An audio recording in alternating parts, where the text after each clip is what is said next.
right, so here a week or so ago, I did a video concerning a gentleman who is concerned because he had some Bigfoot showing up around his property watching his children. He had a concern about it, and we talked to each other, and I came out last week and looked around in the woods. We found some neat stuff. We found a possible bedding area that he showed me, some footprints of at least 2 different individuals, and this is a follow-up to that. Mark here I'm with, he was nice enough to have me out and do an interview, and I'm gonna let him kind of have his say on what's been going on around here and all of that. So we'll get this thing started. So Mark, how you doing? I'm doing all right today. All right. A little bit of allergies and stuff, the pollen in the air, but yeah, other than that, heck of a time to have allergies, isn't it, with all this right? pandemic stuff going around. But anyway, thanks again for letting us come out and talk. And you want to let us know kind of when you first became aware that these creatures were coming around your place? Well, the first time that one of my kids come and told me something and I actually took it serious was about 5 days after I watched Missing 411. It was on YouTube, and I can't even remember why I was watching it, but it kind of stuck with me. And November 11th, close to getting dark, my son come running inside the house in the bedroom. He said, Dad, he said, there's a bear outside. It has a white face and it's looking at me. And I said, well, is it walking like the dogs and the horses? He said, no, Dad, it's walking like me and you, and there's 2 of them. And I immediately thought back to that Missing 411 where one of the encounters described, a kid described as what I believe to be a Sasquatch as a bear. So I flashed back to that. I got my rifle, come outside, but I didn't see anything. And but it really stuck with me because I had heard something one night in a couple of previous months at the corner of my house, at the woods nearest close to my house, a melodic whistle that was almost like singing whistling. And it had a chatter to it, and the dogs immediately started howling that was on the porch, which was weird because they didn't bark. They went straight to howling, and they didn't come off the porch, which really caught my attention right away because usually I've got some protective or aggressive dogs, depending on how you look at it. And they didn't get off the porch, and then I heard it repeat, another whistle with the chatter after I was already sitting up paying attention, so I knew that I heard what I heard. So I went to Google and Googled what I could best describe it, and it kept coming back as Bigfoot vocals.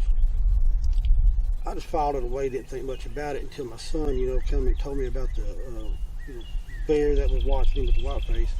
So come out, didn't find anything, so went inside. But one thing I've left out in other times that I've told the story in email and whatnot was that night, shortly after we went to bed, the dogs started howling again like they did the time that the chatter stuff and the melodic whistle was happening.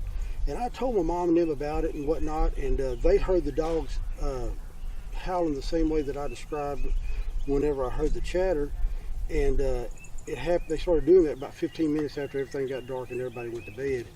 And I said, man, I think that thing, what my son saw, came back that night. And because the dogs only do that usually when they're here. And that next day is when I've got cameras. I put up 2 cameras initially. I just set one on my window unit outside my bedroom, just pointing towards where I heard the whistle and chatter. And I can't remember how, a few days later, whatever, the dogs were acting up. And usually the dog that I have is the most protective was looking towards the woods and was making a sound that I've never heard, or whine or like that before. And it kind of really weirded me out. My mother didn't even believe that was her dog. She said, "There ain't no way, I've never heard her make that sound before." I said, "Look at the video." She said, "Man, what's going on?" But shortly after that, I pulled up the live video, and I seen a shadow approaching the back of my house. I freaked out, and I'd already been thinking about this Sasquatch stuff, my son's experience, and I was gung-ho, was going to go out there and have me a confrontation.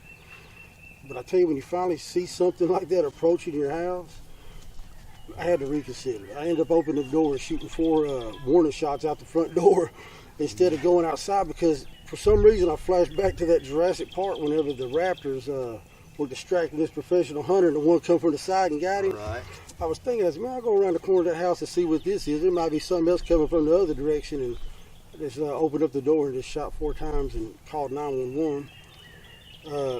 Wanted a deputy out here. I wanted to file a police report because I wanted a paper trail showing that I had a trespasser problem. That way, if it led to something else, I could show that I had an ongoing problem. So at this point, you were still maybe suspicious it might be a person? Nope. Like a prowler? I believed it was a Sasquatch right from the first time I saw that shadow video. I've never had any problems here at this property. You can go in that truck, the keys in it, mine. You know, we got these people live down this road. A lot of them have been here multiple generations, have large plots of land. We don't have problems out here like that. And I don't know anybody. I just moved here 4 years ago. I know some people in the VFW and the local volunteer fire department. Other than that, I stayed to myself. And the way the dogs were acting, and then I saw that shadow, they wouldn't have been acting like that if it was a person. Ted got his ass bit if it was, you know, a person. Ask the mail lady, ask the UPS man, and the FedEx man, and my next door neighbor down here. They'll tell you, that dog would get you. But that dog was scared that night, and I knew right then it wasn't, you know, just a person coming up prowling around. And the officer asked me, he said, well, do you have any idea who it might be? I said, well, to be honest with you, I don't know if it's a who. It might be an it. He said, what do you mean? I said, I believe it to be a Sasquatch. And I kind of filled him in. Boy, he gave me a look, thought I was crazy as hell. And he said, look, fill out this police report. Just put your name and address and phone number at the top, and I'm going to fill out the rest for you. I'm like, okay. Nobody was going to file that report. And so I went to the sheriff's office the next morning because I wanted to make sure that I had a police report on file and take them the video from that night, that, so they would have something to, you know, see what I saw. And it kind of struck me weird. I was sitting there talking to this deputy, and he asked me a question. He's like, let me ask you this. He said, does this happen all the time, or is it seasonal? I said, seasonal? I said, so when is trespassing a season? And he said, I think you and I both know what that is. He said, let's talk outside. So we went outside, and he smoked a cigarette, and he said, look, about this time of year, activity picks up. You know, we're aware of them. He said, but, you know, never had any kind of problems or any kind of active aggression. Most times it's just curious.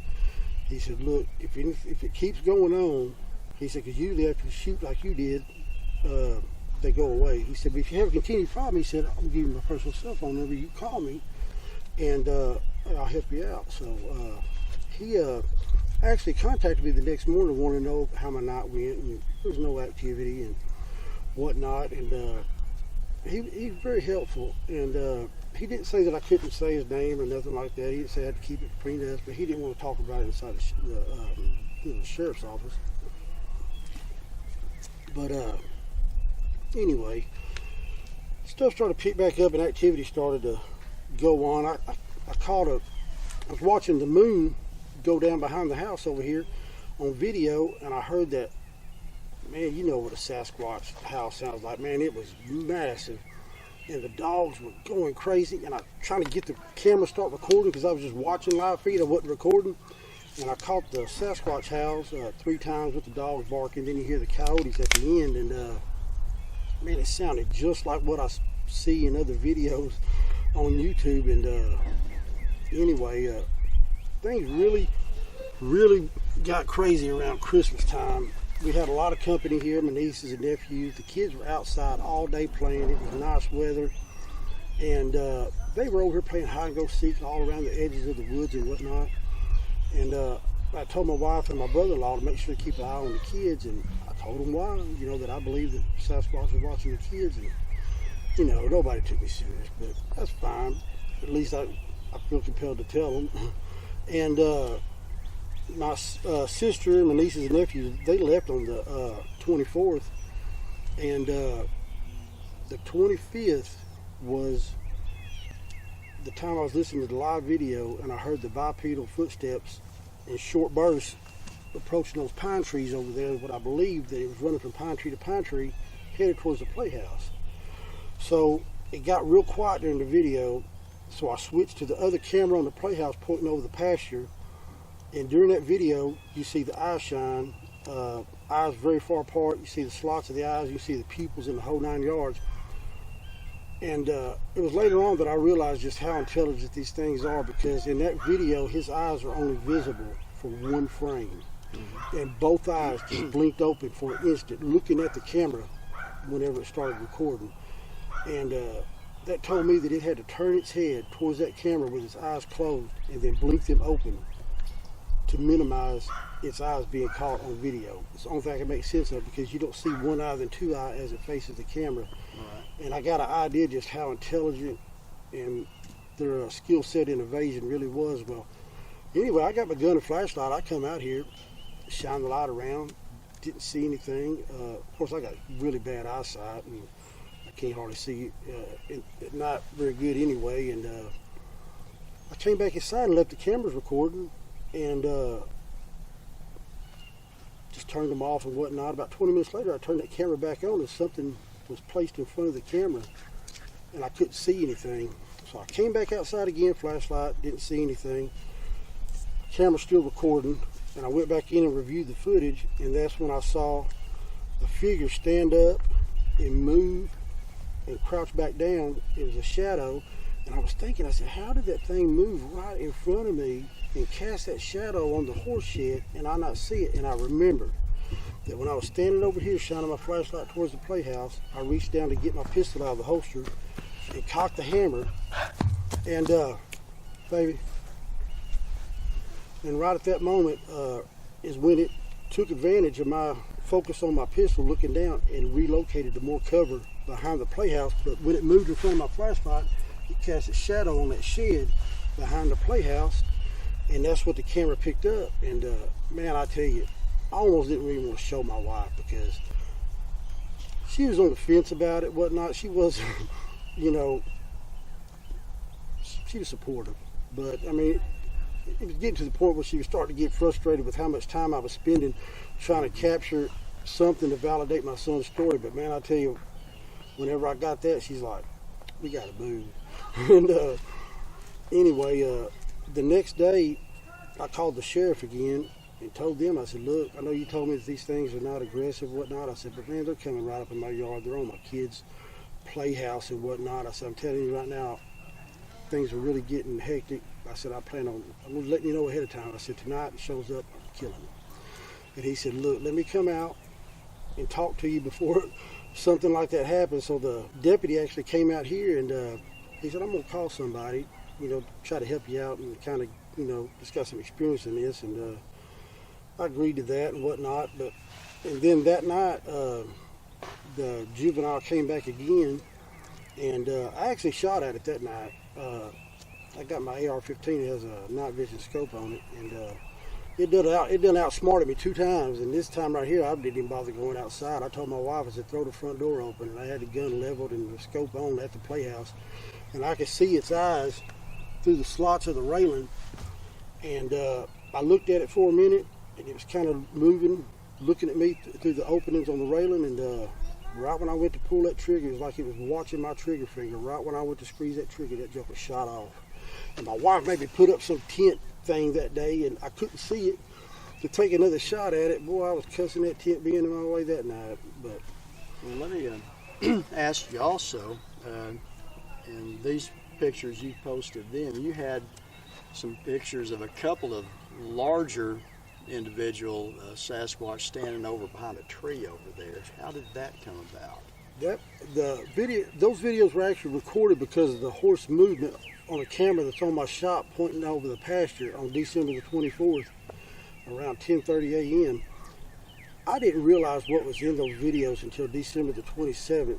After all the juvenile activity, I said, I better go back and look at some of these other videos, because I saw that shadow of the juvenile, and I noticed the horse is kind of moving at a brisk pace away from that tree line. So I zoomed in, and sure enough, I see a large black, male Sasquatch standing like Captain Morgan.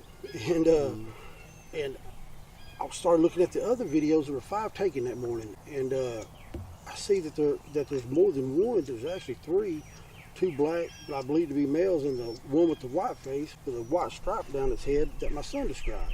Just what he said. He said, Daddy had a white face that was looking at me, and there was 2 of them. And sure enough, I believe that to be the black male and the white face mother. And it kind of brought me kind of down a little bit, because I see something, a family unit, what I believe to be a male and a female that my son saw together.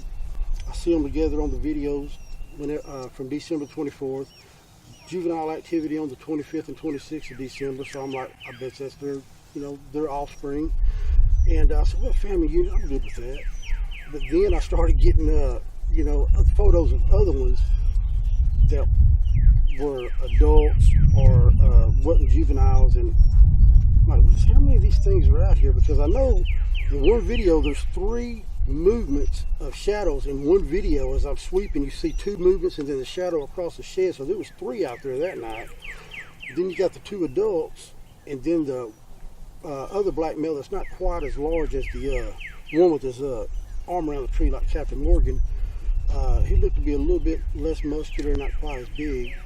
And then I checked my game camera from December 27th, and I got a figure Sasquatch standing right there behind the playhouse on game camera that was right here mounted on this tree right here that way. And it didn't look like any of the other ones that I've seen either. I'm like, well, just how many is there? I started getting concerned because, yes, I can appreciate a family unit, but what about these other ones? What's their intent? And that's when I made the decision to take my family and move them out of the area until I could do some things to put some, more cameras up, some infrared lights, and cut the brush back and things of that nature to where I feel safe bringing my family back. And, but that's how I found those pictures, was just by the horses moving away from the tree line. And I know that it's a blurry video, but people need to realize that shop's way over there, and that camera caught them way over here at an extreme angle. Right. The camera's actually 720p high definition, but like I said, it looks like it was taken with a, like people say, a potato, or like an old Nokia phone or something like that. But it's easy for people when they're seeing these things like on their computer and stuff to not have a real perspective about it, and that's why wanted to come out here and seeing where you have the camera set up. It puts everything into perspective and makes a lot of sense. So you reached out to me a couple of weeks ago, I guess, sent me an email about it, and you had already been in contact with Scott Carpenter, who's been doing a lot of work in this area, and Scott and I have talked on the phone a few times about this as well. You also mentioned about one of your children getting off the school bus and being concerned. Yeah. There was a couple of things that happened that I was, just ignored back in the day when we first moved here. And looking back, man, I tell you, I just can't believe that I just discounted what my kids were telling me, just trying to stay in my comfort zone. And these things aren't supposed to exist. But my son got a go-kart, and he was riding it out here one day, and my wife heard him say, well, they can't catch me now. And she's like, what do you mean by that? And she said, well, there's a man that lives in the woods. He comes to my window at night and watches me while I sleep. And then he went on, and we knew that he was scared to walk from the bus to the house, but he never told us why. It wasn't until later on that he was telling his mother, when the go-kart conversation came up, that there was a man that stands in the woods over there when he gets off the bus, and he's there when he gets off the bus, and kind of follows him as he's coming up the driveway towards the house every day. And that's why when he got the go-kart, he was talking about, well, they can't catch me now, because he felt like this thing was after him. When it was following him, would it come out of the woods or did it stay inside the wood line? He never described, and I'll be honest with you, Dave, I don't ask any questions of him, very little. I did ask how it was walking, if it was like the dogs or the horses. He said, no, Daddy, it walked like me and you, whenever my other son saw what he saw. But I just let them tell me what they described and what they said. I don't want to, start feeding questions to them, and then they get to, maybe exaggerating or adding to it, or I don't know, are scared to tell me. So I just let them tell me what they tell me, and just throw it in the garbage, apparently, because I didn't pay any attention to it. I'm like, I'm watching too much TV. The ground is going about 8 o'clock now, no more YouTube, and things like that. And looking back, I can't believe that I didn't take it more serious. How large would you say these creatures are? The one I believe to be the father, the alpha male, I believe he's about 8 foot tall. I don't know, I'm not really good at gauging weight, but he's at least 650 pounds, I would guess, because a friend of mine come out around Christmas time, and he stood around that same tree with his arms around it. He's 300 pounds, 6 foot. And there was another limb crossing over the leaning tree, and we kind of did a measurement down from that limb down to the top of his head, and then compared that to the large black male, and he was at least 2.5 foot taller than he was, so he had to be at least about 8.5 foot. Wow. But his leg was like doing the Captain Morgan stance. I mean, this is big around my waist. I just couldn't believe it. The forearm around that tree is just massive, and you see his hand hanging down. And Yeah, I've seen those and screenshots. And the mother is actually a little bit taller than the male, and I just couldn't believe it. I'm like, man, I'm running around with a 9mm and an AR-15. I'm like, it's time for me to upgrade. These things are huge. And the juvenile, I had a hard time accepting in the beginning that was a juvenile, because it was just so skinny. I'm like, that thing must have AIDS or something, because the arms were just so skinny, the legs were so skinny. I've got a video from the first time I came out when the juvenile showed up, and it cast a shadow, and you can see his legs and the lower torso. And it's a female, and it's got a thigh gap, make these women out here jealous and stuff. It was so skinny, and I thought maybe it was sick or something. But I seen some other game camera footage that somebody caught of a juvenile in Pennsylvania. It's kind of famous or popular, and that's what it looked like. It was real thin, and it wasn't built or anything like that. It was a female, but it was about 6 foot tall and really slender. And the other juveniles, I just seen the shadows. I didn't actually see them, but I did see the one that cast a shadow on the shed. Okay. Well, yeah, I've seen all the video and stuff. You sent me a pretty solid stream of them since you got in contact with me, and well, if you listen to pretty compelling. My experience and how it progresses, I have usually some type of evidence or capture something that goes in conjunction with what I'm telling people as it progresses all the way up to today. Because I'm not a researcher. I'm not really into this subject. It's not a hobby. I feel like I'm a drafted researcher, like the military drafts people during wartime. I feel like I was drafted into doing Bigfoot research. But whenever you feel like there might be a threat to your children, you just put so much more into it than I would just to go out and try to capture something, as a hobby or. Right. It brings a different perspective to it, doesn't it? Yeah, and so I put a lot into it, and a lot of stuff I learned as I was, trying to, gather more evidence of them being here. Sometimes I just come out with the wireless cameras, be swinging the kids, and pick the camera up and move it a few foot over. And I relocated most of my cameras almost on a daily basis, just trying to, catch them off guard. And I'll tell you, if you got your infrared lights on, your cameras or your game cameras, they're going to avoid them. They can see it. And everything that I caught was with the camera with the infrared lights turned off. Wow. Usually listening to sound, hearing something, going back into my app and then turning the camera on, either with or without the infrared lights on then. That's how I captured most of what I got. And it's ongoing. Even now, you said you had a little bit last night. Last night, the dogs were doing the identical whining, howling that you hear in the video with the shadow approaching the house. Was just last night at 4:23 this morning.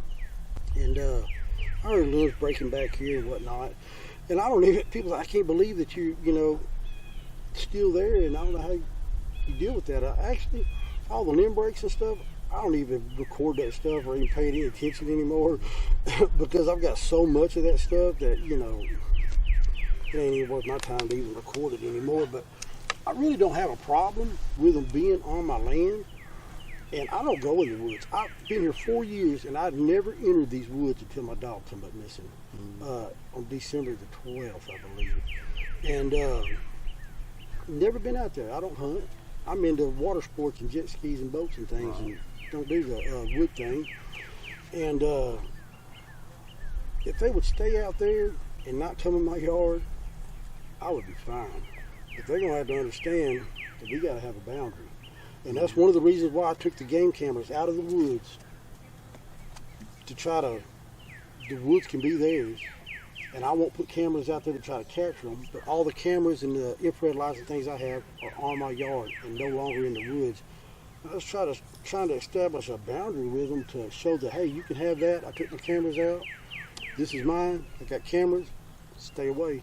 Because when my kids first came back, I would walk this tree line with my shotgun, not expecting to see anything, but I know that they were probably watching me, and I wanted to show that I had, an intent to protect my children, and if they come in my yard, I was going to take action. And so far, since then, I've not had any more evidence of them being inside the yard.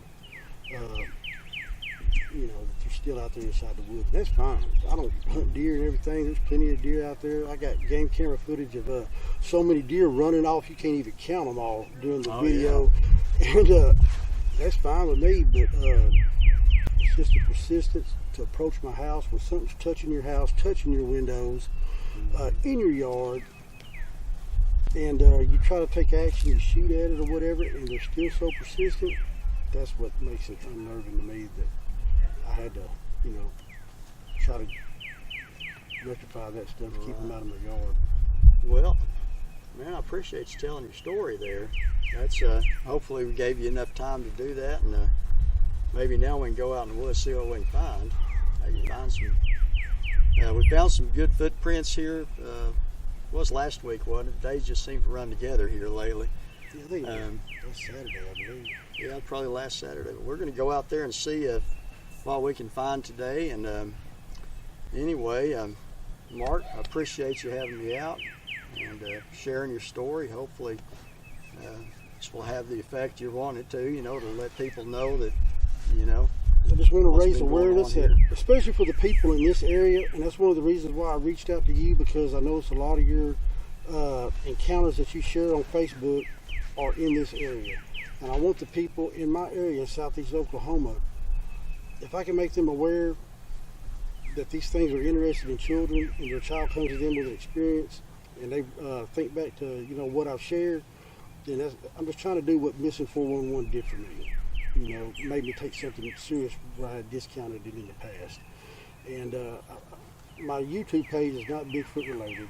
I really don't care about subscribers or likes. I'm not going to be selling mugs and t-shirts and whatnot on my page, I promise you.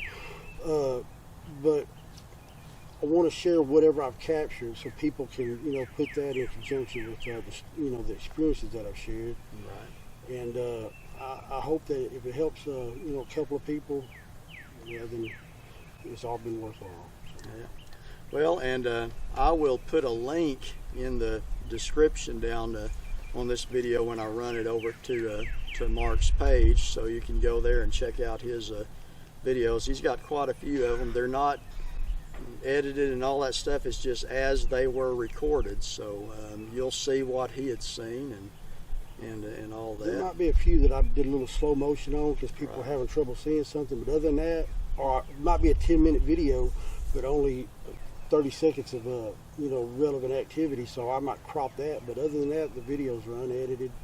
I don't have no problem sharing the full-length videos if people want to sit and just watch nothing for a while until something happens. But I have a lot more stuff to share. I've got a lot of stuff that I've collected since December.